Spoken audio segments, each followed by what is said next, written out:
Hello everyone, स्वागत है आपका हमारे चैनल पर। तो जैसे कि आप सभी को पता है कि हमारी ये यूपीएससी प्रीलिम्स की 2026 की एक मॉक टेस्ट की सीरीज चल रही है। इसमें आज हम फिफ्थ मॉक टेस्ट लगाने वाले हैं। इसमें आपको क्वेश्चन के जो आंसर्स है यानी कि जो ऑप्शंस दिए होते हैं ABCD, उनके भी साथ में एक्सप्लेनेशन इस पूरे वीडियो में मिलेंगे। तो शुरू करते हैं हमारा ये आज का टेस्ट। तो सबसे पहले हमारा क्वेश्चन क्या है, निम्नलिखित कथनों पर विचार कीजिए। पहला कथन क्या है, भारत और इस देश ने वर्ष 1951 में मैत्री संधि पर हस्ताक्षर किए थे, जिसके तहत व्यापार, संस्कृति और सैन्य मामलों में सहयोग स्थापित किया गया था। सेकंड स्टेटमेंट क्या है, भारत और इस देश ने गुट निरपेक्षता, उपनिवेशवाद, विरोध और शांतिपूर्ण सह अस्तित्व के सिद्धांतों को साझा किया है, जिसने बार्डुंग सम्मेलन यानी कि जो 1955 में हुआ और नाम के गठन 1961 में योगदान दिया था। तीसरा स्टेटमेंट क्या है, यह देश अब सिंगापुर के बाद आसियान क्षेत्र में भारत का दूसरा सबसे बड़ा व्यापारिक साझेदार है। तो निम्नलिखित में से कौन सा कथन उपयुक्त विवरण से सबसे अधिक सुमेलित है, यानी कि जो ऊपर किस देश की जो है भारत के साथ ये सारी विशेषताएं या फिर ये सभी जो भी हैं इनकी बात की गई है। जो तो इसमें क्या है, तो ये है पहला ऑप्शन है, इसमें इंडोनेशिया, दूसरा है मलेशिया, तीसरा है थाईलैंड और चौथा है वियतनाम। तो इसमें जो है अगर हम सही ऑप्शन की बात करें तो उसमें ए ऑप्शन इज करेक्ट, यानी कि इंडोनेशिया इसका बिल्कुल सही आंसर है। अब इसकी एक्सप्लेनेशन को देख लेते हैं।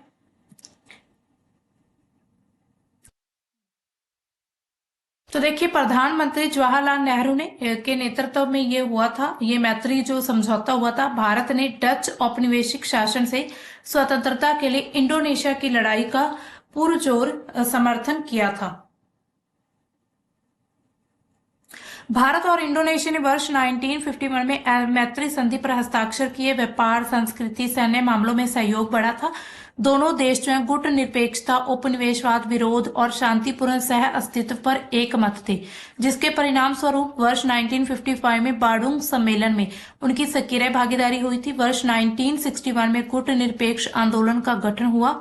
इंडोनेशिया अब आसियान क्षेत्र में भारत का दूसरा सबसे व्यापारिक साझेदार है, सबसे बड़ा। पहला कौन है, सिंगापुर है।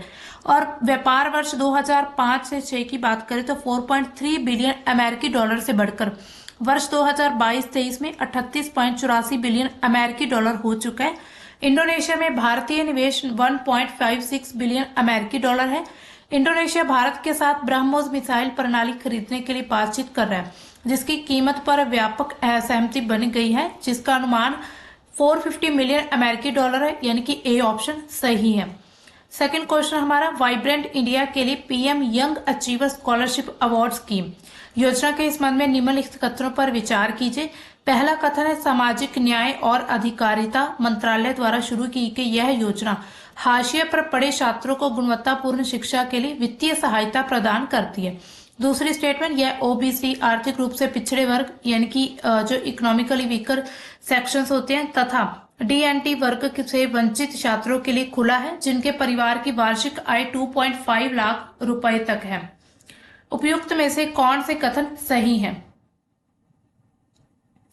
तो पहला है, हाँ, तो अब पहला ऑप्शन क्या है, पहला केवल एक, दूसरा केवल दो, तीसरा एक और दो दोनों, तीसरा ना तो एक और ना ही दो। तो इसमें आपने बताना है कौन सा सही आंसर है। तो इसमें हमारा सही आंसर क्या है, सी ऑप्शन इज करेक्ट, यानी कि दोनों, पहला और दूसरा दोनों ही स्टेटमेंट इसमें बिल्कुल सही है। तो पीएम यशस्वी ये जो योजना है सामाजिक न्याय अधिकारिता मंत्रालय के द्वारा शुरू की गई है, यानी कि ministry of social justice and empowerment, ये मिनिस्ट्री आपको याद रखनी है। ये योजना हाशिए पर पड़े छात्रों को गुणवत्तापूर्ण शिक्षा के लिए वित्तीय सहायता प्रदान करती है, यानी कि स्कॉलरशिप आप समझते हैं। इट मीन्स पहला स्टेटमेंट सही है।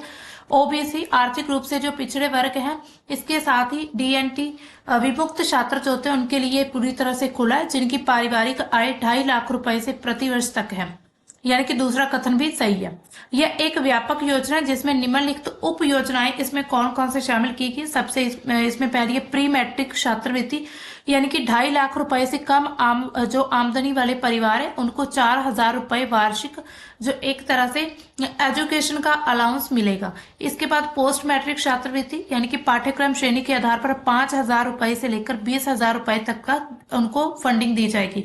इसके बाद कॉलेज शिक्षा, शीर्ष कॉलेज के छात्रों को ट्यूशन, रहने का खर्च, शिक्षा सामग्री सहित पूर्ण वित्तीय सहायता मिलती है। छात्रावास, यानी कि अगर हम देखें तो हॉस्टल्स की भी इसमें एक तरह से योजना बनाई गई है। सरकारी स्कूल संस्थानों के पास आवास की सुविधा भी दी जाएगी। नेक्स्ट क्वेश्चन हमारा, निम्नलिखित कथनों पर विचार कीजिए। पहला, आर्द्र भूमि मान्यता प्राप्त शहर उन शहरों के लिए अंतर्राष्ट्रीय मान्यता है जो अपनी आर्द्र भूमि के संरक्षण, स्थायी प्रबंधन के लिए प्रतिबद्ध है।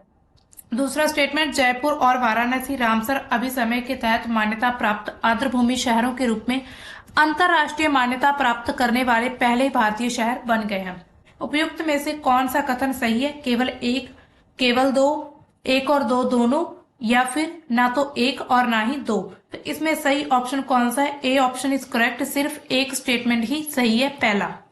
आर्द्र भूमि मान्यता प्राप्त शहर है, यह उन शहरों के लिए एक अंतर्राष्ट्रीय मान्यता है जो अपने आर्द्र भूमियों के संरक्षण, स्थायी प्रबंधन के लिए प्रतिबद्ध है, यानी कि पहला कथन सही है। यह उन शहरी क्षेत्रों को मान्यता देता है जो आर्द्र भूमि की रक्षा करते हैं, सुनिश्चित करते हैं कि वह पर्यावरण समुदायों को आवश्यक सेवाएं प्रदान करते हैं। ये पुरस्कार उन शहरों को दिया जाता है जो 6 अंतर्राष्ट्रीय मानदंडों को पूरा करते हैं, जिनमें मुख्य रूप से आर्द्र भूमि, पारिस्थितिकी तंत्र, यानी कि जो हमारे एक तरह से वेटलैंड है, इकोसिस्टम, उनके और उनकी सेवाओं के संरक्षण पर ध्यान देते हैं। मान्यता प्राप्त शहरों को शहरी विकास, पारिस्थितिकी संरक्षण के बीच संतुलन बनाने के लिए उनके प्रयासों के लिए मान्यता दी जाती है। इंदौर और उदयपुर रामसर अभिसरण सभी समय के तहत मान्यता प्राप्त आर्द्र भूमि शहरों के रूप में अंतर्राष्ट्रीय मान्यता प्राप्त करने वाले पहले भारतीय शहर बन गए हैं, यानी कि दूसरा कथन सही नहीं है। वर्तमान में 85 भारतीय आर्द्र भूमियां रामसर अभिसमय के तहत संरक्षित है, जिनमें विश्व भर के 172 सदस्य शामिल है। लेकिन 85 में अभी 2 और ऐड की गई हैं, बिहार की हाल ही में, तो अब टोटल 87 जो है आर्द्र भूमियां बन चुकी हैं भारत की। इसके बाद हमारा नेक्स्ट क्वेश्चन क्या है? सर्वोच्च न्यायालय से संबंधित निम्नलिखित कथनों पर विचार कीजिए। पहला कथन क्या है? संविधान में दिल्ली को सर्वोच्च न्यायालय का मुख्यालय घोषित किया गया। सर्वोच्च न्यायालय के किसी न्यायाधीश को राष्ट्रपति के आदेश से उसके पद से हटाया जा सकता है। संविधान में सर्वोच्च न्यायालय के न्यायाधीश के रूप में नियुक्ति के लिए न्यूनतम आयु निर्धारित की गई है। उपयुक्त कथनों में से कितने कथन सही हैं? केवल एक, केवल दो, सभी तीन, या फिर कोई नहीं। तो सिर्फ इसमें 2 स्टेटमेंट ही सही है। तो देखते हैं कौन कौन सा सही है। संविधान दिल्ली को सर्वोच्च न्यायालय का मुख्यालय घोषित करता है, लेकिन भारत के मुख्य न्यायाधीश को राष्ट्रपति की मंजूरी से अन्य स्थानों को भी मुख्यालय घोषित करने की अनुमति देता है। हालांकि ये अनिवार्य नहीं है, यानी कि पहला कथन बिल्कुल सही है। इसके अलावा सर्वोच्च न्यायालय के किसी न्यायाधीश को राष्ट्रपति के आदेश द्वारा उसके पद से तभी हटाया जा सकता है जब संसद दोनों सदनों में विशेष बहुमत द्वारा समर्थित अभिभाषण प्रस्तुत करे जिसमें सिद्ध कदाचार, अक्षमता का हवाला दिया गया हो, यानी कि दूसरा स्टेटमेंट भी सही है। सर्वोच्च न्यायालय के न्यायाधीश के रूप में नियुक्त होने के लिए व्यक्ति को भारतीय नागरिक होना चाहिए, कम से कम 5 वर्षों तक किसी उच्च न्यायालय के न्यायाधीश के रूप में काम किया हो, कम से कम 10 वर्षों तक किसी उच्च न्यायालय में अधिवक्ता रहा हो, या फिर राष्ट्रपति के द्वारा प्रतिष्ठित विविधता के आधार में, यानी कि उसके रूप में मान्यता प्राप्त हो। संविधान में सर्वोच्च न्यायालय न्यायाधीश के रूप में नियुक्ति के लिए न्यूनतम आयु नहीं तय की गई है, यानी कि तीसरा कथन सही नहीं है। नेक्स्ट क्वेश्चन, भारत में लौह उपयोग के अवशेषों से संबंधित निम्नलिखित युग्मों पर विचार कीजिए। पहला क्या है? यहाँ पर एक साइड जगह दी गई है, दूसरी साइड उनके क्षेत्र दिए गए हैं। जगह कौन सी? नाईकुंड, उनका क्षेत्र विदर्भ, माहुरझारी नागपुर, पयमपल्ली तमिलनाडु। उपयुक्त युग्मों में से कितने युग्म बिल्कुल सही सुमेलित हैं? केवल एक, केवल दो, सभी तीन, या फिर कोई नहीं। तो इसमें तीनों ही ऑप्शन सही हैं बिल्कुल। नाईकुंड विदर्भ से बिलोंग करता है, माहुरझारी नागपुर, पयमपल्ली तमिलनाडु, तीनों बिल्कुल सही हैं। मेगालिथिक काल की कब्रों से लगभग 33 प्रकार के लोहे के औजारों की पहचान हुई है। उनका उपयोग विभिन्न उद्देश्यों के लिए किया जाता है। कृषि में कुदाल, दरांती, कुल्हाड़ी जैसे औजारों का उपयोग किया जाता था, जबकि घरेलू जरूरतें बर्तन, तिपाई स्टैंड जैसी वस्तुओं से पूरी की जाती थी। शिल्पकला संबंधी गतिविधियों के लिए शैनी किले बनाई जाती थी तथा युद्ध और शिकार के लिए तलवारें, खंजर, भाले, तीर के सिरे बनाए जाते थे। कई स्थलों पर लोहे के उपयोग के महत्वपूर्ण निशान पाए गए हैं।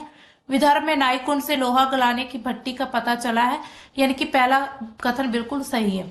नागपुर में माहुरझारी से लोहे की घुंडियों के साथ तांबे की चादरों से बने घोड़े के सिर के आभूषण मिले हैं, यानी कि दूसरा भी बिल्कुल सही है। तमिलनाडु के पयमपल्ली में अत्यधिक मात्रा में लौह धातुमल मिला है, जो कि स्थानीय लौह प्रगलन की ओर इंगित करता है। तीसरा भी बिल्कुल सही है, यानी कि लौह प्रौद्योगिकी की प्रगति में और संकेत करते हैं और आग पर नियंत्रित करने तथा अयस्क से लौह निकालने को प्रारंभिक क्षमता को यह दर्शाते हैं, यानी कि तीसरा विकल्प बिल्कुल सही है। नेक्स्ट क्वेश्चन हमारा, राष्ट्रीय स्वास्थ्य मिशन के संबंध में निम्नलिखित कथनों पर विचार कीजिए। पहला कथन है, इसे भारत सरकार द्वारा वर्ष 2013 में राष्ट्रीय ग्रामीण स्वास्थ्य मिशन, राष्ट्रीय शहरी स्वास्थ्य मिशन को एकीकृत करके शुरू किया गया था। दूसरा, इसका उद्देश्य केवल प्रजनन मात्र, नवजात शिशु और किशोर स्वास्थ्य पर ध्यान केंद्रित करते हुए ग्रामीण और शहरी क्षेत्रों में स्वास्थ्य देखभाल प्रणालियों को मजबूत करना है। उपयुक्त में से कितने कथन सही हैं? केवल एक, केवल दो, एक और दो दोनों, या फिर ना ही एक और ना ही दो। तो इसमें कौन सा ऑप्शन सही है? ए ऑप्शन इज करेक्ट, यानी कि सिर्फ एक स्टेटमेंट इसमें सही है, पहला। राष्ट्रीय स्वास्थ्य mission NHM, national rural health mission के द्वारा ये शुरू हुआ था। 2013 में भारत सरकार को शुरू किया गया था और 2005 में नेशनल हेल्थ मिशन शुरू किया गया था रूरल एरिया का। राष्ट्रीय शहरी स्वास्थ्य मिशन 2013 में शामिल करके लॉन्च किए गए, यानी कि पहला कथन सही है। मुख्य कार्यक्रम घटकों में ग्रामीण शहरी क्षेत्रों में प्रजनन, मातृ, नवजात, बाल, किशोर स्वास्थ्य और संक्रामक, गैर संक्रामक रोगों के लिए स्वास्थ्य प्रणाली को मजबूत किया गया था, यानी कि दूसरा कथन सही नहीं है। NHM का लक्ष्य क्या था? समतापूर्ण, किफायती, गुणवत्तापूर्ण स्वास्थ्य सेवाएं, सार्वभौमिक पहुंच सुनिश्चित करना था, जो कि लोगों की आवश्यकताओं के प्रति जवाबदेह और उत्तरदायी हो। इसके अलावा पहल कौन कौन सी थी? जननी शिशु सुरक्षा कार्यक्रम सहित प्रजनन, मातृ, नवजात, बाल और किशोर स्वास्थ्य पर ध्यान दिया गया। संचारी रोग नियंत्रण, राष्ट्रीय वेक्टर जनित रोग नियंत्रण कार्यक्रम और संशोधित राष्ट्रीय क्षय रोग नियंत्रण कार्यक्रम जैसी पहलों के तहत क्षय रोग, जिसमें टीबी, मलेरिया, कुष्ठ रोग, HIV, एड्स के निराकरण पर ध्यान केंद्रित करना। गैर संचारी रोग, जिसमें राष्ट्रीय कार्यक्रम के अंतर्गत कैंसर, मधुमेह, हृदय रोग और स्ट्रोक की रोकथाम करना, ये सब शामिल है। नेक्स्ट क्वेश्चन हमारा, निम्नलिखित कथनों पर विचार कीजिए। ये प्रशांत, हिंद और अटलांटिक महासागरों के उष्ण कटिबंधीय क्षेत्रों में पाए जाते हैं। ये अरीबाड़ा के लिए प्रसिद्ध हैं, जो कि सामूहिक निडन का एक अनोखा व्यवहार है, जिसमें इस प्रजाति की अनेक मादाएं एक साथ निडन करती हैं। तीसरा स्टेटमेंट, गहिरमाथा समुद्री अभयारण्य को विश्व में इस प्रजाति से सबसे व्यापक सामूहिक निडन के शिकार स्थल के रूप में मान्यता प्राप्त है। निम्नलिखित में से कौन सा कथन सही है, यानी कि कौन सी ऐसी प्रजाति है जो उपयुक्त विवरण से बिल्कुल सही सुमेलित होती है? पहला ऑप्शन है ऑलिव रिडले कछुआ, दूसरा है राजकरकट, तीसरा सम्राट पेंगुइन, चौथा है ब्लू व्हेल। तो इसमें आपने सही ऑप्शन बताना है कौन सा है। तो पहला ऑप्शन इसमें बिल्कुल सही है, ए ऑप्शन, ऑलिव रिडले कछुआ जो है इसके लिए सही सुमेलित है। ऑलिव रिडले कछुए जैतून या फिर भूरे रंग के होते हैं, जिनका ऊपरी भाग हृदय के आकार का होता है। ये कैंपेल रिडले मुख्य रूप से जो मैक्सिको की खाड़ी में पाए जाते हैं उससे काफी मिलते जुलते, और सबसे छोटे समुद्री कछुए, उनका आकार और आकृति क्षेत्र के अनुसार अलग अलग होती है। सबसे बड़ा कछुआ पश्चिम अफ्रीका में पाया जाता है। ये प्रशांत, हिंद, अटलांटिक महासागर के उष्ण कटिबंधीय क्षेत्रों में पाया जाता है। ये पैलाजिक यानी कि खुले महासागर और तटीय जल दोनों में निवास करते हैं। इसके अलावा भारत में इनके प्रमुख निडन स्थल ऋषिकुल्या, गहिरमाथा, ओडिशा में देवी नंदी मुहाना, अंडमान द्वीप समूह है, यानी कि यहाँ पर ये ज्यादा पाए जाते हैं। गहिरमाथा समुद्री अभयारण्य को विश्व में ऑलिव रिडले समुद्री कछुओं के लिए सबसे प्रसिद्ध बड़े मास नेस्टिंग के रूप में भी जाना जाता है। ऑलिव रिडले कछुए जो होते हैं अरीबाडा, यानी कि स्पेनिश में इसको अराइवल, आगमन, इसके एक अद्वितीय मास नेस्टिंग के लिए प्रसिद्ध है, जिसमें हजारों मादाएं और एक नेस्टिंग करती हैं। सितंबर में वे प्रशांत महासागर से भारतीय समुद्र तक 9000 किलोमीटर की यात्रा करते हैं। प्रजनन के बाद नर पीछे हट जाते हैं और मादाएं जो है दिसंबर से मार्च तक नेस्टिंग करती हैं। इसके अलावा मादाएं प्रत्येक मौसम में 1 से 3 बार घोंसला बनाती हैं तथा प्रति समूह लगभग 100 अंडे देती हैं। नवजात शिशु का लिंग नेस्टिंग के तापमान के आधार पर निर्धारित होता है। शाकाहारी जो हरे कछुए होते हैं उनको छोड़कर सभी समुद्री कछुए की प्रजातियों की तरह ऑलिव रिडले जो है सर्व आहारी हैं, यानी कि मांस और जो हरी सब्जियां वेजिटेरियन नॉन वेजिटेरियन दोनों ही हैं, जो कि जेलीफिश, घोंगे, केकड़े, झींगे, शैवाल, छोटी मछलियां खाते हैं। भोजन और निडन स्थलों के बीच लंबी दूरी तक प्रवास करते हैं। इसमें संरक्षण की अगर हम स्थिति देखें तो वन्य जीव संरक्षण अधिनियम 1972 में अनुसूची 1 में इसको IUCN रेड लिस्ट में रखा गया है। सुभेद है ये, साइट्स इसमें परिशिष्ट है, यानी कि ए ऑप्शन बिल्कुल सही है। नेक्स्ट क्वेश्चन, इसका नाम दफाबम से निकलने वाली और नोआ तेहिंग नदी में मिलने वाली नदी के नाम पर रखा गया। इसमें उत्तरी उष्ण कटिबंधीय सदाबहार वन, नम पर्णपाती वन, अल्पाइन झाड़ी वन सहित विविध वनस्पतियां हैं। निम्नलिखित में से कौन सा संरक्षित क्षेत्र उपयुक्त विशेषताओं के साथ सबसे अधिक मेल खाता है? पहला ऑप्शन है मानस राष्ट्रीय उद्यान, दूसरा ऑप्शन है पीलीभीत टाइगर रिजर्व, तीसरा है डिब्रू सैखोवा राष्ट्रीय उद्यान, चौथा है नमदाफा टाइगर रिजर्व। तो इसमें सही ऑप्शन बताना है, डी ऑप्शन इज करेक्ट, यानी कि नमदाफा टाइगर रिजर्व इसके लिए बिल्कुल सही है। अरुणाचल प्रदेश के चांगलांग जिलों में स्थित नमदाफा टाइगर रिजर्व को वर्ष 1983 में भारत के 15वें टाइगर प्रोजेक्ट के अंतर्गत शामिल किया गया था। इसे वर्ष 1972 में वन्य जीव अभ्यारण्य घोषित किया गया था। बाद में इसे राष्ट्रीय उद्यान और टाइगर रिजर्व का दर्जा मिलता है। रिजर्व का नाम नामदफा नदी से लिया गया, जो कि दफा बुम, यानी कि दफा का अर्थ होता है पहाड़ी और बम का अर्थ होता है शिखर, उससे निकलती है और नोआ देहिंग नदी के साथ विलय होती है और पहले उत्तर से दक्षिण की ओर बहती है। इस भूदृश्य में विविध वनस्पतियां हैं, जिनमें उत्तरी उष्ण कटिबंधीय सदाबहार वन, नम पर्णपाती वन और अल्पाइन झाड़ी वन इसमें शामिल है, यानी कि डी ऑप्शन सही है। नेक्स्ट क्वेश्चन, अरोमा मिशन से संबंधित निम्नलिखित कथनों पर विचार कीजिए। भारत के अरोमा उद्योग को बढ़ावा देने के लिए इसमें 2016 में कर्नाटक में शुरू किया गया था। इसे लेवेंडर क्रांति के नाम से भी जाना जाता है। निम्नलिखित में से कौन से कथन सही हैं? केवल एक, केवल दो, एक और दो दोनों, या फिर ना तो एक और ना ही दो। तो इसका बी ऑप्शन बिल्कुल करेक्ट है, यानी कि सिर्फ दूसरा स्टेटमेंट सही है। अरोमा मिशन की शुरुआत 2016 में जम्मू कश्मीर में की गई थी। इसका उद्देश्य सुगंधित फसलों की कृषि और आवश्यक तेलों के उत्पादन को बढ़ावा देना और भारत के अरोमा उद्योग को और ज्यादा आगे लेकर जाना, यानी कि पहला कथन सही नहीं है। इसे लेवेंडर क्रांति के नाम से जाना जाता है। सुगंधित फसलें जिसमें गुलाब, पुदीना, सुगंधित तेलों के लिए उगाए जाने वाले ये सब पौधे हैं, जिनका उपयोग सौंदर्य प्रसाधन, अरोमा थेरेपी और खाद्य उद्योगों में किया जाता है, यानी कि दूसरा कथन सही है। इस मिशन की नोडल एजेंसी CSIR यानी कि केंद्रीय औषधीय एवं सुगंध पौधा संस्थान है। अगर हम इंग्लिश में इसका फुल फॉर्म देखें CSIR का, central institute of medical and aromatic plants, तो लखनऊ में है, यानी कि इसकी नोडल एजेंसी जो है। नेक्स्ट क्वेश्चन, निम्नलिखित कथनों पर विशेषताओं पर विचार कीजिए। यह मूल रूप से पूर्वी हिमालय के जल समृद्ध क्षेत्रों में पाया जाता है। इसे परिपक्व होने में 30 से 50 वर्ष और पूर्ण आकार लेने में 150 वर्ष तक का समय लगता है। अनाधिकृत कटाई की रोकथाम करने हेतु यह वृक्ष आधार मिशन के तहत संरक्षित है। निम्नलिखित कथनों में से कौन सा वृक्ष जो है उपयुक्त वर्णित विशेषताओं के द्वारा सर्वोत्तम रूप से वर्णित होता है, यानी कि ऊपर जो विशेषताएं दी गई वो किस वृक्ष की हैं? ये ऑप्शन चनार, चौथा है अगरवुड, तीसरा है दूसरा है अगरवुड, तीसरा साल, चौथा है देवदार। तो सही ऑप्शन इनमें कौन सा है? ए ऑप्शन इज करेक्ट, यानी कि चिनार के वृक्ष की ये ऊपर विशेषताएं बताई गई हैं। चिनार का जो वृक्ष है ये किस प्रकार का है? प्लेटेनेसी प्रजाति का पर्णपाती वृक्ष है। यह पूर्वी हिमालय के ठंडे जल समृद्ध क्षेत्रों में मूल रूप से पाया जाता है, जिसकी लंबाई 10 से 15 मीटर, परिधि के साथ 30 मीटर तक भी हो सकती है। इसे परिपक्व होने में 30 से 50 वर्ष का समय लगता है। पूर्ण आकार पहुंचने में 150 वर्ष का समय लगता है।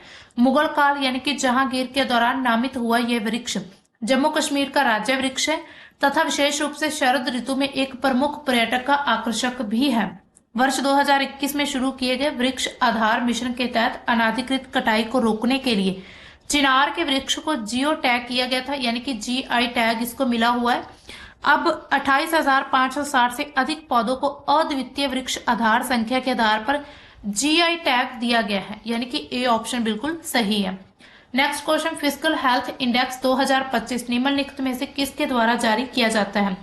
ए ऑप्शन है भारतीय reserve bank of India, B option Niti Aayog, C है वित्त मंत्रालय भारत सरकार, डी ऑप्शन भारतीय स्टेट बैंक यानी कि एसबीआई। तो इसमें कौन सा सही ऑप्शन है? B option is correct. Niti Aayog के द्वारा फिजिकल हेल्थ इंडेक्स जो है 2025 जारी किया गया है। फिजिकल हेल्थ इंडेक्स जो है भारतीय राज्यों की राजकोषीय स्थिति का मूल्यांकन करने के लिए एक मूल्यांकन साधन है। इसके अंतर्गत उन विशिष्ट क्षेत्रों पर ध्यान दिया जाता है जिनमें सुधार किया जा सकता है। राजकोषीय प्रशासन में सुधार लाने के उद्देश्य से राष्ट्रीय भारत परिवर्तन संस्थान यानी कि नीति आयोग ने अपना फिजिकल हेल्थ इंडेक्स 2025 लॉन्च किया। इस सूचकांक में वर्ष 2022 से लेकर 2023 की अवधि में 18 प्रमुख भारतीय राज्यों को राजकोषीय स्थिति का व्यापक मूल्यांकन किया गया तथा डेटा संचालित अंतर्दृष्टि प्रदान की गई है जो राज्य स्तर पर नीतिगत हस्तक्षेपों का मार्गदर्शक करेगा। पैरामीटर क्या है इसके? FHI 5 प्रमुख उप सूचकांक के आधार पर राज्यों को श्रेणीबद्ध करता है। पहला है व्यय की गुणवत्ता होनी चाहिए, दूसरा राजस्व का जुटाना, तीसरा राजकोषीय विवेक, चौथा है ऋण सूचकांक और पांचवा है ऋण स्थिरता। नेक्स्ट क्वेश्चन हमारा, निम्नलिखित कथनों पर विचार कीजिए। पंजाब केसरी के नाम से विख्यात से वे एक प्रेरक नेता और समाज सुधारक हैं। उन्होंने वर्ष 1916 में बाल गंगाधर तिलक और एनी बेसेंट के द्वारा शुरू किए गए भारत के होम रूल आंदोलन का समर्थन करने के क्रम में home rule league of America की स्थापना की। तीसरा, उन्होंने साइमन कमीशन के विरोध में हुए आंदोलन का नेतृत्व किया था जो कि 1928 में हुआ और जहां पर लाठीचार्ज में लगी चोटों के कारण उनकी मृत्यु हो गई। तो निम्नलिखित में से कौन से व्यक्ति उपयुक्त विवरण से सबसे बेहतर रूप से संबंधित है? तो ये आंसर सभी को पता होगा कि लाठीचार्ज से किनकी मृत्यु हुई थी। ए ऑप्शन इज करेक्ट, यानी कि लाला लाजपत राय जी। लाला लाजपत राय, उनका जन्म 28 जनवरी 1865 को पंजाब के फिरोजपुर जिले में हुआ था। पंजाब केसरी के नाम से ही प्रसिद्ध वे एक प्रेरक नेता और समाज सुधारक थे। वह भारतीय राष्ट्रीय कांग्रेस यानी कि जो भी इंडियन नेशनल कांग्रेस थे उनके प्रमुख नेता थे। उन्होंने बंगाल विभाजन 1905 का विरोध किया, असहयोग आंदोलन का समर्थन किया। 1916 में बाल गंगाधर तिलक और एनी बेसेंट के द्वारा जो शुरू की गई होम रूल आंदोलन उसका समर्थन करने के लिए home rule league of America की स्थापना की और रॉलेट एक्ट तथा जलियांवाला बाग हत्याकांड का विरोध भी किया था। उन्होंने साइमन कमीशन के विरोध में हुए आंदोलन का नेतृत्व किया और लाठीचार्ज में उनकी मृत्यु हो गई, यानी कि ए ऑप्शन सही है। नेक्स्ट क्वेश्चन, निम्नलिखित कथनों पर विचार कीजिए। भारतीय तारामंडल के साथ नेविगेशन प्रणाली में 7 परिचालन उपग्रह जिनमें से 3 भूस्थिर कक्षा में और 4 भू समकालिक कक्षा में है। इसके साथ ही नेविगेशन जो है नैविक भारतीय उपमहाद्वीप और उससे ऊपर 1500 किलोमीटर दूर तक के क्षेत्रों में उपयोगकर्ता को सटीक स्थिति, वेग और समय की जानकारी प्रदान करता है। NVS-02 नाविक की दूसरी पीढ़ी के उपग्रह की श्रृंखला का एक दूसरा उपग्रह। उपयुक्त में से कितने कथन सही हैं? केवल 1, केवल 2 या फिर सभी 3 या फिर इनमें से कोई नहीं। तो आपने बताना कितने इसमें स्टेटमेंट जो है सही है, यानी कि तीनों ही स्टेटमेंट सही है इसमें, ए, बी और सी ऑप्शन इज करेक्ट।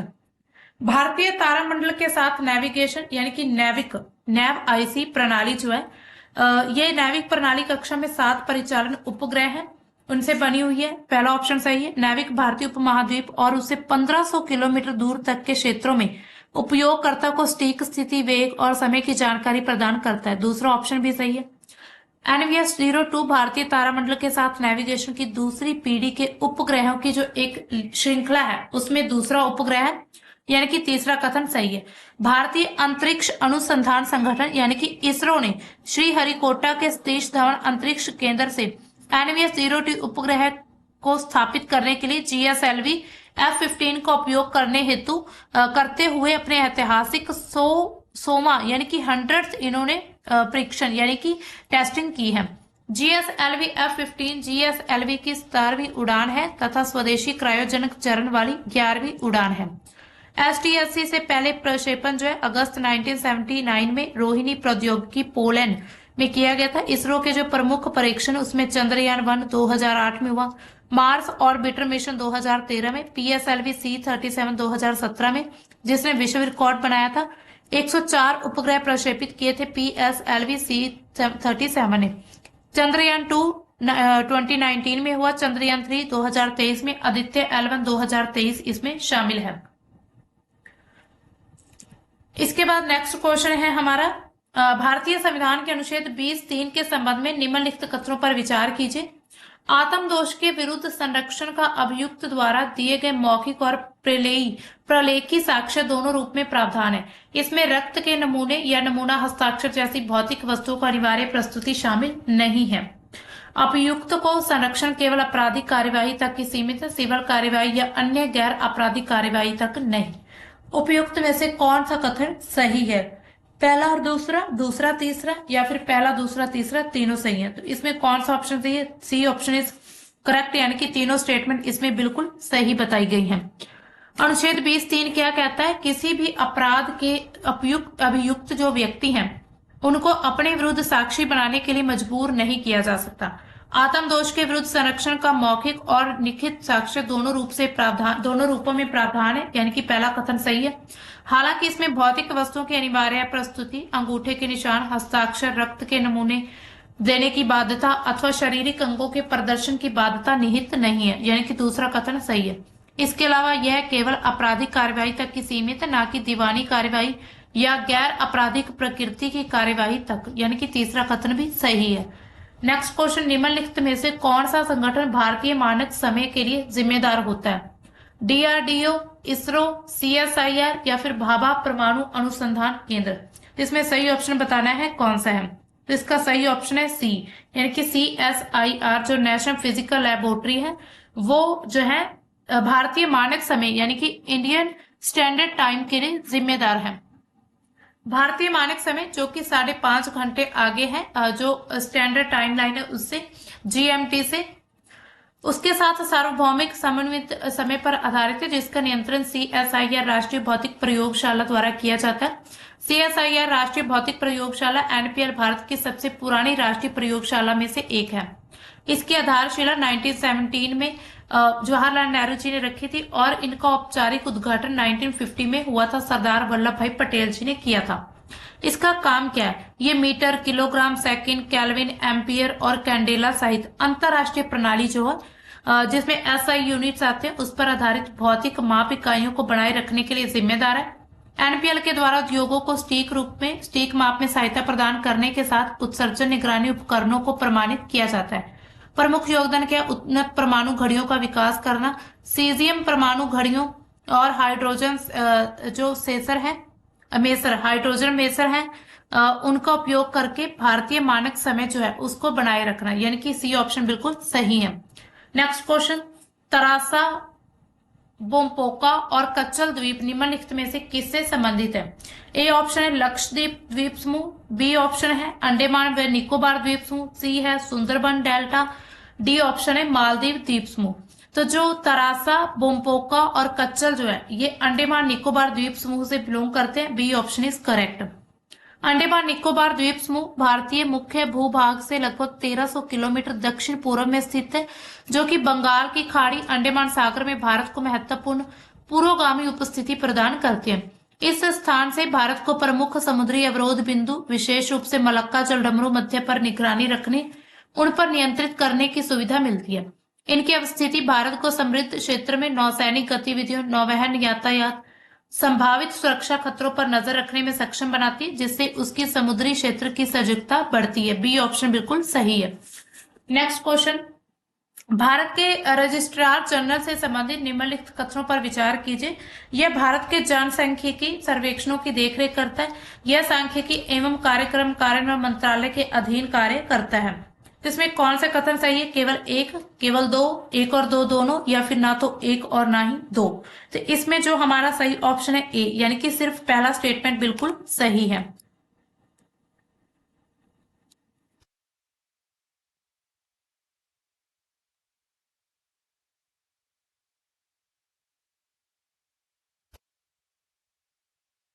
और हाँ,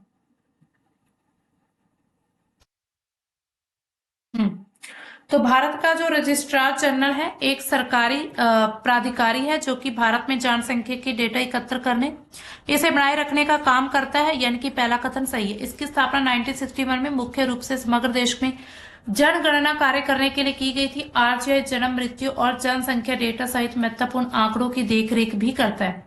राष्ट्रीय जनसंख्या रजिस्ट्रार का प्रबंधन भी करता है। यह गृह मंत्रालय के अधीन काम करता है, यानी कि दूसरा कथन सही नहीं है।